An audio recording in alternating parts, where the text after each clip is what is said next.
So today I'm going to be talking about construction activities and contaminated media. So the first thing that we wanted to talk about is what are the contaminants that are typically encountered when you guys are doing construction. In most cases, they tend to be pesticides, herbicides, metals, some solvents, polychlorinated biphenyls, and then a lot of cases of petroleum. So you've got gasoline, diesel, and jet fuel and oil. So why is identifying contamination important? The main reason it's important because it does have health effects on your workers as well as the environment. So some of the immediate health effects of exposure are the acute effects, which happen when you're exposed to a higher concentration over a shorter period of time. And some of the effects can be headache, nausea, difficulty breathing, dizziness, and asphyxiation. Now, keep in mind, you can also be exposed to long-term effects of chronic exposure. It doesn't necessarily mean you need to be at one construction site for a long period of time. It can mean that you can be at multiple construction sites over different periods of time because they do have cumulative effects. So some of the long-term effects are cancer and organ damage. Keep in mind, these aren't just for the people that are on the ground working. A lot of times you guys can take contamination home to your families and loved ones and not even realize it. We do have an example of this would be there was a pipe layer who his 3-year-old child was having mental difficulties and was having behavioral issues. And so they ran and took it to the doctor, and it turns out her lead level was extremely high. They could not figure out why she had such a high blood level since there was no lead-based paint in the home and there was no other evidence that there was lead in the house. They actually did a dust swipe inside of his car, and it turns out he had significantly high levels of lead dust, which is so small you can't even see it in his car.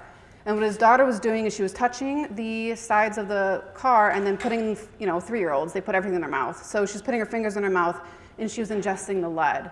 So what happened was he was taking it home with him with his tools and his shoes, and they were going into the car, and she was being exposed that way.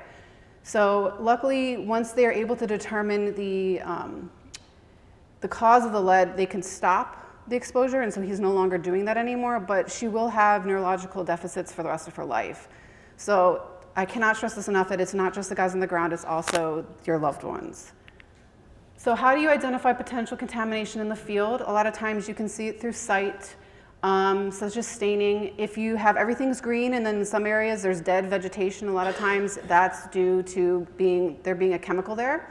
Or layers of ash or debris. Kaka'ako has a lot of incinerator ash, and a lot of Ivole district has Chinatown ash fill, which have a lot of heavy metals and dioxins in them. Sometimes you can smell it. Petroleum is probably the main one that most people encounter, as well as there's solvent odors, which have a sweet or sometimes almost an acetone-like smell. And then if you smell rotting eggs, that's hydrogen sulfide, which is indicative of some sort of breakdown product, or it can also cause asphyxiation. A big one is if your workers are starting to get a rash or becoming nauseous or dizzy and it's not due to heat stroke, it might be due to an exposure of a contaminant. So what do you do if you identified contamination during activities? The first thing you need to do is stop your on-site work and report the release.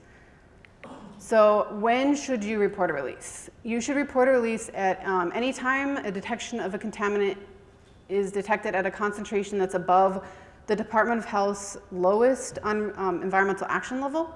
How is that determined? Sometimes you guys will get soil samples or groundwater and you can use analytical results. Other times, if you just smell the chemical odor or the fuel odor, it should be reported, as well as if you see visual evidence of contamination. In addition, in accordance with the Hawaii Administrative Rules 11-451, this also does include any amount of oil causing a sheen to appear on the surface water, any amount of oil released to the navigable waters of the state, any type of fuel on the groundwater, any amount of oil greater than 25 gallons that's released into the environment, and any amount of oil that's less than 25 gallons but's not cleaned up within 72 hours. Keep in mind there is no recourse if you over-report a release or report something that's not a release, but there are substantial fines if you do not report a release. So if it's an immediate emergency or an unexploded ordnance, please call 911. If it's neither of those, then you should contact the Hawaii State Emergency Response Committee, as well as your county local emergency planning committee. If the release has made it to navigable waters or adjoining shorelines, you also need to call the National Response Center, which will send out the Coast Guard. Please keep in mind, failure to report a release is $10,000 a day fine, and you can be prosecuted for a criminal misdemeanor. Here are also the phone numbers for the neighboring, the LEPCs on the neighbor islands. So what do you do next after you've reported the release and you've stopped active work? First thing you need to do is hire an environmental consultant. Hire someone who knows what they're doing. I cannot stress this enough. A lot of times you end up with CIHs that are on site for other reasons.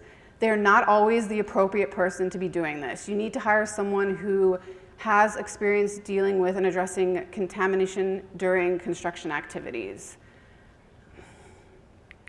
So the next thing is we need to answer the question, is the release an immediate threat to human health and the environment? So the Department of Health is the one who answers that question, not the one who's reporting the release. And if yes, it's determined that it's an immediate threat to human health and the environment, then you need to take the immediate steps as directed by the Department of Health and the emergency responders. If no, it's determined it's not an immediate threat, then we need to answer the question, does the release require investigation prior to continuing with construction activities? This is also determined by our office, not by the person reporting the release. If our office determines that yes, you need to do investigation prior to continuing with construction, in many cases this would be if you're putting a building over a contaminated area and there's a potential for vapors to go inside, or if you have anything else that would cause something that would have to change your construction plans, then yes, we're going to require investigation. What you would have to do is prepare a sampling plan, conduct an investigation, and then submit the documents to the Department of Health for review and approval. In a lot of cases, you will also be required to do remediation and or describe mitigation measures such as like a vapor barrier beneath a building prior to continuing with construction. If no, you don't need to investigate the release prior to continuing with construction and our office determines you can continue with construction and either evaluate it after or during, then you can go ahead and prepare a construction environmental hazard management plan. So that way you can manage the hazards while you're doing construction activities. This document would need to be submitted to our office for review and approval prior to continuing with construction work. So the downsides of waiting until active construction to actually identify the potential contamination is a lot of times there's potential delays in construction and associated delay costs. I'm sure plenty of you guys have experienced this before. There's also additional costs to address and manage the contamination not previously built into the budget, potential liability for exposing your workers to contaminants without their knowledge, and there's also the potential for impacting stormwater runoff without knowing it, as well as if contaminated soil is improperly disposed of, it can result in substantial fines. A good example of the last one would be Radford High School. Both the DOE, their general contractor, and the hauler all were included in the notice of violation and subsequent fines that were issued for improperly handling what's considered solid waste, because if soil is contaminated, it is considered a solid waste and it has to be managed accordingly. So how can you plan ahead? The first thing you need to do is identify the historic and current uses of the area. These are some of the areas where contamination is typically likely. So they can include automotive repair shops, airports, harbors, industrial areas, sugar mills. So how else can you plan ahead? You can identify areas where there are existing area-wide or programmatic environmental hazard management plans already in place. They're in place for a reason. It means that contamination was previously detected. So the current area-wide programmatic EHMPs that we currently have are the Evelay District, which is Malka of Nimitz Highway. All state-owned airports actually just recently were issued a programmatic EHMP, and I believe they're going to be rolling that out in the next month or so. Kahului Harbor Industrial District also has an EHMP. Hart has its own EHMP, and Waikoloa Maneuver Area also has its own EHMP. You can find these EHMPs on a link on our website. So how else can you plan ahead? You can determine if where you will be doing construction activities is a release site or near a reported release site.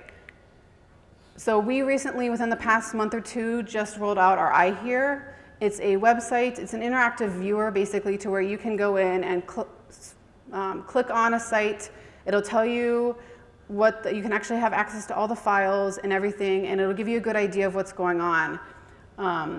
Currently, the program is on our website under records requests. However, we are updating our website, and it's slated to go out in early 2020, and this will be on the front page. So it'll be a little bit easier to access, because right now it's kind of hard to find.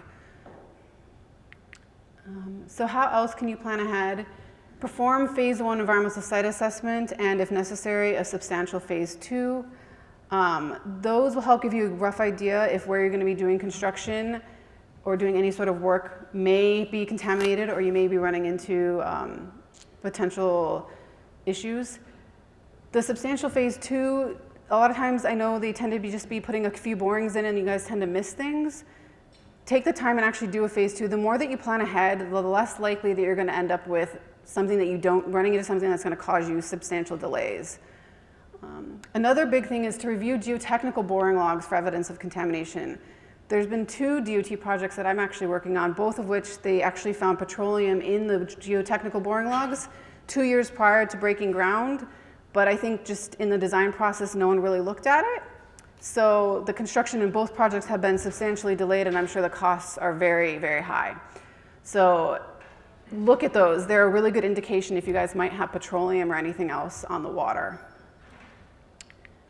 So what are the upsides to actually identifying contamination before you start construction, or the potential for it? You're going to end up with fewer delays in construction. You're going to have better control over the project, and you're going to be able to ensure compliance with applicable state and federal rules and environmental regulations.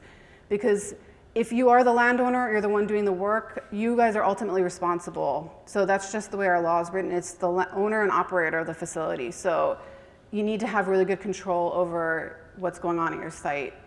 You can also ensure that building materials and design are compatible with identified contaminants. A good example of this would be if you have contaminated groundwater with petroleum in it and you're going to install a new storm drain system, you do not want your gaskets of your new storm drain system to be degradable by petroleum. Because then what's going to happen is you're going to get your petroleum contaminated groundwater and your free product going into your storm drain and potentially discharging out into the ocean, and now you have a potential violation of the Clean Water Act.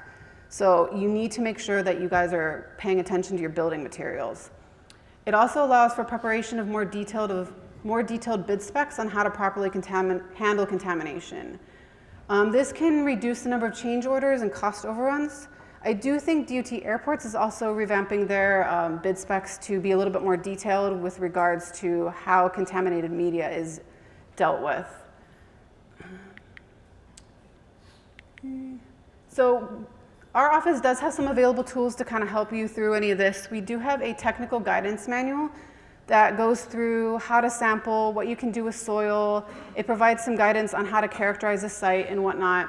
We also just, within the past week, put out a template for a construction environmental hazard management plan.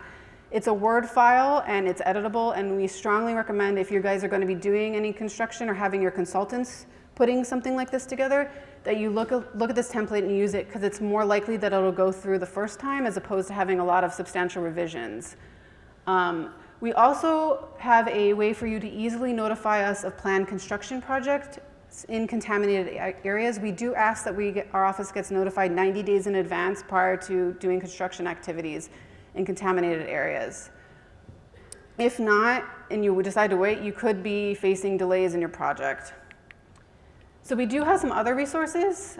Right now, our office is sending out notifications that it's associated with the one call system. So if you're digging in an area and you submit a ticket for one call and you're digging in an area that has an EHMP, you're going to get sent one of these little notices that tells you to contact our office. So what it is it says, hey, you may be digging in an area with contamination and there's a known environmental hazard management plan. Please contact the office for additional information. Another resource right now is we are linked to the Clean Water Branch and PDS permit applications for construction and dewatering. Anytime one of those permits get issued, our office is notified. So we know what construction and dewatering projects are occurring. And then I'm going to let Iris switch over. And we wanted to show you guys briefly what our current HEER website is. Thank you, Lauren. So I get the fun part here. We're going to launch our new website it's called HEER, like the HEER office, just with an I, because it's more fun. And it's good for you to check it in case you want to know where contamination is. Lauren said sometimes you can see the contamination, but sometimes you can't. And this is a way of figuring out what you might encounter at a job site. So first what you do, hold on, is you go to the viewer here. Yeah. Okay, gets you to this website, and it shows you 2 tabs. There's one for sites, that's our long-term remediation sites. Another is incidents. Both give you locations of our contaminated sites. In the beginning, you get to this page, and it's kind of zoomed out. We hope to improve that in the future. But for right now, the easiest way to zoom to different islands is you go to the zoom to button. You can either go to the entire state or go down here. It doesn't matter where we go. This is Maui. So what you see here is a bunch of dots, and every dot here is one of our sites. It's not the exact location where your contamination is, so it's around it. It's a representative dot of the site. But what you can do is, when you know you're working in a specific area, you can just click on that. Lauren, can you just select one? Okay. So what she just did, she clicked on this site, but you can actually click on the dot. It zooms to the site. You get site details first, address, and that's okay. Further details down here.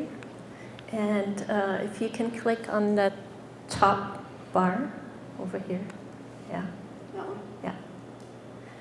Yeah. This is a very, very important part. This says documents. And for a long time, people had to do record requests to look what is located at a site. Now we get it online for most of our sites. The exceptions, because of security issues, and you can always put a record request in, and we can give you the full document list. But most of the documents are online. Ron, can you click on that?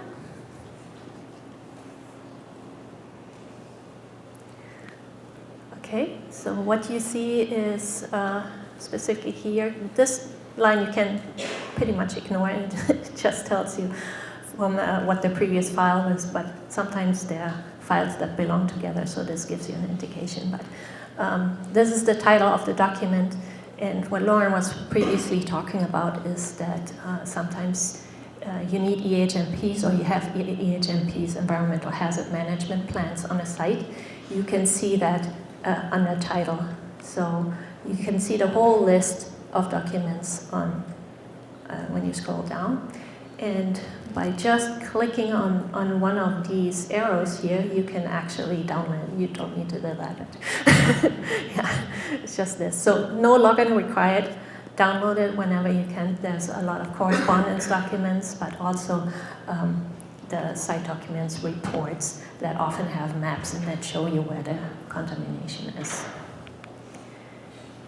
And that is pretty much the most important part for HEER. How much time do I have? 5 minutes. Maybe just briefly, another tool that we just developed that Lauren talked about is this construction EHMP. Here's the link. It's not downloading right now. But we just launched it, and I think it's going to be a really useful tool. It's going to make the preparation of construction EHMP easy. It's kind of a fill-in-the-box thing, and it's you can elaborate on your actual construction activities. And